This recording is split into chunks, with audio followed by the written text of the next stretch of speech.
Hi friends, last క్లాస్లో regulating acts, charter acts తెలుసుకున్నాం కదా. ఈరోజు ఇండియన్ కౌన్సిల్స్ యాక్ట్స్ గురించి తెలుసుకుందాము. దానికన్నా ముందు మీకు గుర్తున్నంత వరకు రెగ్యులేటింగ్ యాక్ట్స్ అలాగే చార్టర్ యాక్ట్స్ సంవత్సరాలు కింద కామెంట్లో రాయండి. అది రివిజన్ లాగా ఉంటుంది. లాస్ట్ క్లాస్లో చార్టర్ యాక్ట్ ఆఫ్ 1853 వరకు చెప్పాం కదా. ఇక్కడ ఒక పాయింట్ యాడ్ చేసుకోండి. చార్టర్ యాక్ట్ 1853లో సివిల్ సర్వెంట్స్ని రిక్రూట్ చేయడానికి ఓపెన్ కాంపిటేటివ్ సిస్టమ్ని ఏర్పాటు చేశారు కదా. ఇండియా నుంచి సత్యేంద్రనాథ్ ఠాగూర్ అనే అతను ఫస్ట్ సివిల్ సర్వెంట్గా ఎంపిక అయ్యారు. ఈ బిట్ చాలా ఇంపార్టెంట్. 1857 తర్వాత పవర్స్ ఈస్ట్ ఇండియా కంపెనీ నుంచి బ్రిటిష్ క్రౌన్కి వెళ్ళాయి. India was henceforth to be governed in the name of her majesty. తర్వాత గవర్నమెంట్ ఆఫ్ ఇండియా యాక్ట్ 1858 వచ్చింది. దీనినే మనము act for good government of India అని అంటాము. ఈ యాక్ట్ ఫీచర్స్ చూసుకుంటే గవర్నర్ జనరల్ ఆఫ్ ఇండియాని వైస్రాయ్ ఆఫ్ ఇండియాగా మార్చారు. అలా ఫస్ట్ వైస్రాయ్ అయిన వ్యక్తి లార్డ్ క్యానింగ్. మనకి first governor general of India ఎవరు అంటే లార్డ్ విలియం బెంటిక్. అలాగే గవర్నర్ జనరల్ని ఇప్పుడు వైస్రాయ్గా మార్చారు కాబట్టి ఇప్పటి నుంచి మనం వైస్రాయ్ ఆఫ్ ఇండియా అని అంటాము. So first viceroy of India Lord Canning. ఈ యాక్ట్లో సిస్టమ్ ఆఫ్ డబుల్ గవర్నమెంట్ని అలాగే board of control, court of directors వీటన్నింటిని అబాలిష్ చేసి కొత్తగా సెక్రటరీ ఆఫ్ స్టేట్ ఫర్ ఇండియాని క్రియేట్ చేశారు. నెక్స్ట్ వచ్చే యాక్ట్స్ని మనము ఇండియన్ కౌన్సిల్స్ యాక్ట్ అని అంటాము. వీటిలో first one Indian councils act 1861. ఇది మనకి చాలా ఇంపార్టెంట్ యాక్ట్. ఇండియన్ కాన్స్టిట్యూషనల్ హిస్టరీలోనే 1861ని ల్యాండ్ మార్క్ యాక్ట్గా పేర్కొంటారు. ఈ యాక్ట్ ఫీచర్స్ ఏంటో తెలుసుకుందాము. ఈ యాక్ట్ ద్వారానే లా మేకింగ్ ప్రాసెస్లో ఇండియన్స్ని తీసుకోవడం స్టార్ట్ చేశారు. వైస్రాయ్ అయిన లార్డ్ క్యానింగ్ తన ఎగ్జిక్యూటివ్ కౌన్సిల్లో 3 ఇండియన్స్ని నాన్ అఫీషియల్ మెంబర్స్గా తీసుకున్నారు. వాళ్ళు ఎవరు అంటే Raja of Benares, Maharaja of Patiala, Sir Dinkar Rao. అలాగే ఈ యాక్ట్ ద్వారా న్యూ లెజిస్లేటివ్ కౌన్సిల్స్ని క్రియేట్ చేశారు. బెంగాల్కు, నార్త్ వెస్ట్ ప్రోవిన్స్కు అలాగే పంజాబ్కు కొత్త లెజిస్లేటివ్ కౌన్సిల్స్ క్రియేట్ చేశారు. ఈ యాక్ట్ ద్వారా వైస్రాయ్ ఆర్డినెన్స్ని ఇష్యూ చేసే పవర్ని ఇచ్చారు. ఈ ఆర్డినెన్స్ అనేది 6 months వరకు ఉంటుంది. ఇప్పటికీ మనము ఆర్డినెన్స్ ఇష్యూ చేసే పవర్ని కొనసాగిస్తున్నాము. మనకి రాష్ట్రపతి ఆర్డినెన్స్ని ఇష్యూ చేస్తారు ఆర్టికల్ 123 ద్వారా. ఈ పాయింట్ ఒక్కసారి మీరు కూడా చెక్ చేసి కామెంట్ సెక్షన్లో రాయండి. నాకు కరెక్ట్గా గుర్తులేదు, కానీ ఈ ఆర్డినెన్స్ మేకింగ్ పవర్ అనేది మనకి చాలా important. Next Indian councils act 1892. ఈ యాక్ట్ ద్వారా నాన్ అఫీషియల్ మెంబర్స్ని ఇంక్రీజ్ చేశారు. అలాగే లెజిస్లేటివ్ కౌన్సిల్ యొక్క పవర్స్ని బడ్జెట్ని డిస్కస్ చేయడం వరకు పెంచారు. కేవలం డిస్కషన్ మాత్రమే, బడ్జెట్ కెనాట్ బి ఓటెడ్. ఈ పాయింట్ చాలా important and previous year question also. ఆ తర్వాత నామినేషన్ మెంబర్స్ సెలెక్ట్ చేయడం కోసము లిమిటెడ్ అండ్ ఇండైరెక్ట్ ప్రొవిజన్ని ఏర్పాటు చేశారు. డైరెక్ట్గా ఎలక్షన్ అనే వర్డ్ని యూజ్ చేయలేదు, కానీ నాన్ అఫీషియల్ సీట్స్ని ఫిల్ చేయడానికి ఒక ప్రాసెస్ని ప్రవేశపెట్టారు. Indian councils act of 1909. ఈ యాక్ట్నే మనము మార్లే మింటో రీఫార్మ్స్ అని కూడా అంటాము. Lord మార్లే secretary of state, lord Minto viceroy of India. ఈ యాక్ట్ ఫీచర్స్ ఏంటి అంటే ఈ యాక్ట్లో సెంట్రల్లోనూ అలాగే ప్రోవిన్షియల్లోనూ లెజిస్లేటివ్ కౌన్సిల్లో మెంబర్స్ని ఇంక్రీజ్ చేశారు. తర్వాత ముస్లిమ్స్కి సెపరేట్ ఎలక్టరేట్ అనేది ప్రొవైడ్ చేశారు.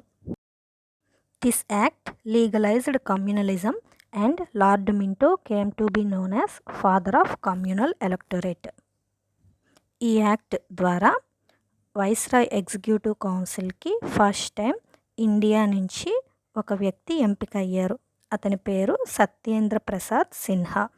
He became the first Indian to join the viceroy executive council.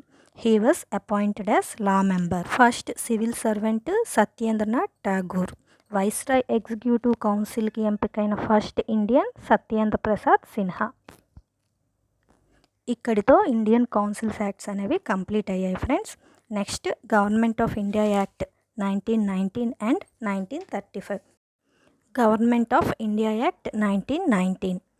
దీనినే మనము మాంటెంగు చెమ్స్ఫర్డ్ రిఫార్మ్స్ అని కూడా అంటాము.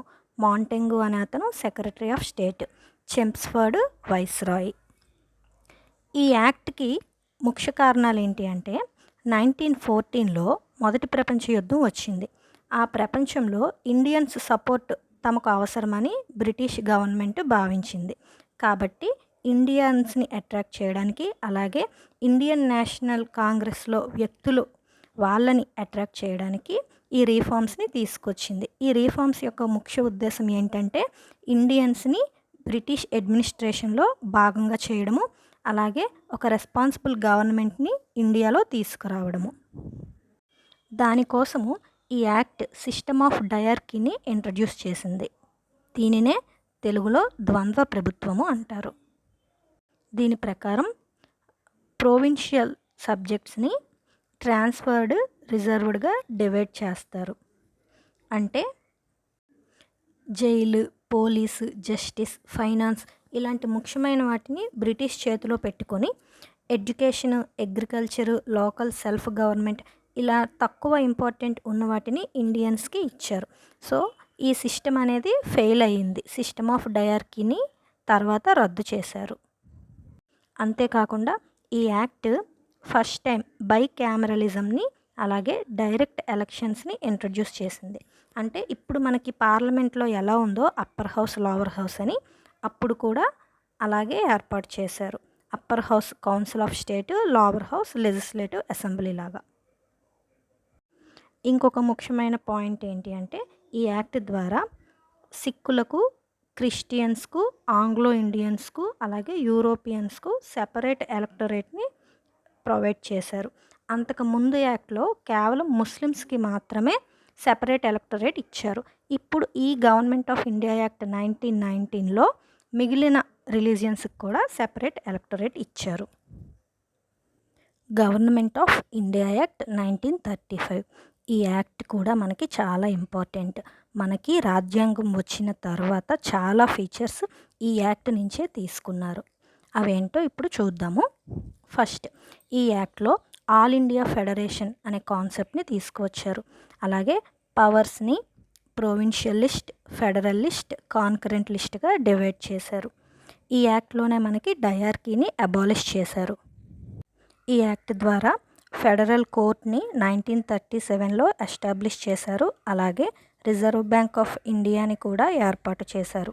మన రాజ్యాంగం రచించినప్పుడు రిజర్వ్ బ్యాంకు, సుప్రీంకోర్టు కాన్సెప్ట్స్ని మనము ఈ యాక్ట్ నుంచే తీసుకున్నాము. ఇది ఇంపార్టెంట్ క్వశ్చన్. 1935 యాక్ట్ ద్వారా మనము ఏ ఫీచర్స్ని తీసుకున్నాము అంటే federation concept, central government bank అంటే రిజర్వ్ బ్యాంక్ కాన్సెప్ట్, ఇంకా ఫెడరల్ కోర్టు, సుప్రీం కోర్టుగా తీసుకున్నాము. Next, India independence act of 1947. ఈ యాక్ట్ ద్వారా పవర్ని ఇండియా గవర్నమెంట్కి హ్యాండ్ ఓవర్ చేశారు. అలాగే మౌంట్ బటన్ ప్లాన్ ద్వారా ఇండియాని డివైడ్ చేసి పాకిస్తాన్ని ఏర్పాటు చేశారు. ఈ యాక్ట్తో ఇండియాలో బ్రిటిష్ రూల్ ముగుస్తుంది. మనకి లాస్ట్ వైస్రాయ్ ఎవరు అంటే లార్డ్ మౌంట్ బాటన్. ఆ తర్వాత వైస్రాయ్ పదవిని తీసేసి ఇతనిని గవర్నర్ జనరల్గా మారుస్తారు. ఇండియాకి ఫస్ట్ గవర్నర్ జనరల్గా మౌంట్ బాటన్ ఉంటారు. ఇండిపెండెంట్ ఇండియాకి ఫస్ట్ గవర్నర్ జనరల్ అయితే సి రాజగోపాలాచారి. ఇక్కడితో ఈ చాప్టర్ కంప్లీట్ అవుతుంది friends. Most of the confusing bits ఈ చాప్టర్ నుంచే వస్తున్నాయి. ఒకసారి మళ్ళీ రివైజ్ చేసి వీటిని చదవండి. ఈ చాప్టర్ మీకు ఎక్స్ప్లెనేషన్ మొత్తం నచ్చినట్లయితే ఒక లైక్ చేయండి. అలాగే మీ ఒపీనియన్ని కామెంట్లో షేర్ చేయండి. Thank you so much.